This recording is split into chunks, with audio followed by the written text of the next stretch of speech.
As a child, I moved here as a 7-year-old boy and didn't leave here until I was 22.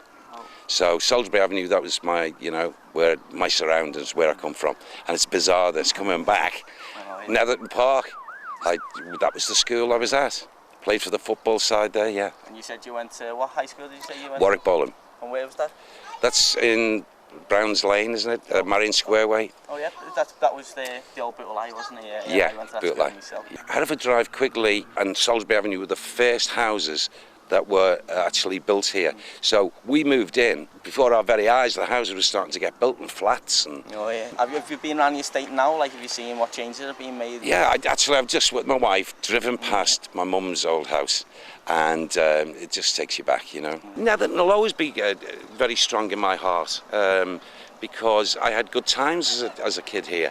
What your lovely centre's doing now, what you're doing wonderfully well, organising and doing the things for the youngsters, helping them, is we had a place off Park Lane that was a centre for those kids. And unfortunately in those days, the very small bad element decided to burn it down. So all the kids were let down because of that very small bad element. So what did you get up to after, like? Well, we were all scallywags. Oh yeah. In a nice way. I categorise good scallywags as opposed to bad. I was a scallywag with my mates. I got into trouble with the police, actually. I shouldn't be saying this on camera, but as a 7-year-old boy, there was the Park Hotel pub here. Yeah. Never forget that. There was 7 of us. We saw all these potatoes growing, and Vinny, one of my mates, said, "Old age pensions could do with this."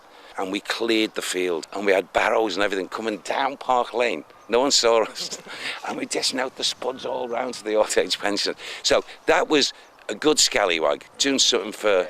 When I look back at those 2 incidences, both of them came to the attention of the police, and they came down to speak to each father. They came to our houses, but when it comes to charges, they said, we're not going to charge them because it was a good act. In those days, they'll give you a clout and tell you to go. Yeah. Different these days.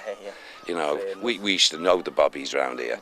We knew them by their name, first name, and thought, well, you don't cross that fella because he'd give you a belt and say, come on, I'll be speaking to your dad later.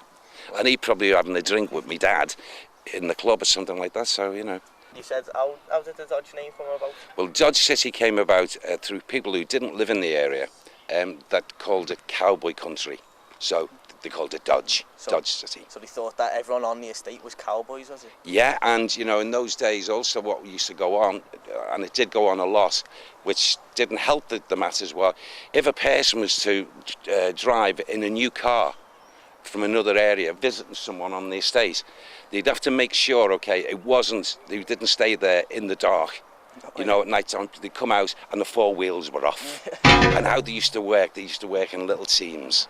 Now, I'm not saying I'm ashamed of that in any way. It's not a good thing, but that was going on in those days. Is that just how it was? Yeah, that's how it was. Now, if you just cross just a short space across the road in Park Lane, onto the other side, that was Posh City. Many people called it spaghetti on toast because the people that moved in there couldn't really afford the mortgage. So what they used to do is just not eat properly, just to pay the mortgage. A lot of them could afford cars. Now, on this side of the estate, going back those years ago, if a family had a car, believe me, they were doing something wrong. If you saw a car popping up, I'll guarantee you a police car a day or 2 later would be visiting the people. Thanks very much. Okay, my pleasure.